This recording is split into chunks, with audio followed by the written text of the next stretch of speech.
Naghain na ng irrevocable resignation si Acting PCO Secretary Cesar Chavez. Nagpasalamat naman si Secretary Chavez sa tiwalang ibinigay sa kanya ni Pangulong Ferdinand R. Marcos Jr. Si Alvin Baltazar na Radyo Pilipinas sa Balitang Pambansa.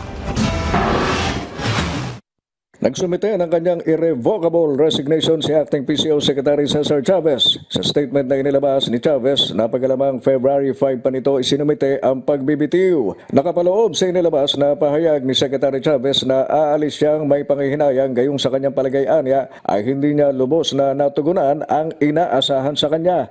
Sa gitna nito inilarawan ni Chavez na sa bawat araw ng kanyang paglilingkod ay itinuring niyang kanyang huling araw na ang ibig sabihin ay ibinuhos niya ang kanyang buong makakaya. Kaugnay nito ay nagpaabot ng taos-pusong pasasalamat si Chavez kay Pangulong Ferdinand R. Marcos Jr. sa anay pagkakataon at karangalang makapagsilbi sa administrasyon nito, ganun din sa tiwala at kumpiyansa na ipinagkaloob sa kanya.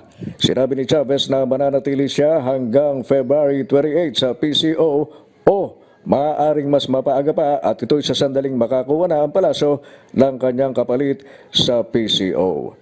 Para sa Balitang Pambansa, Alvin Baltazar, Radyo Pilipinas.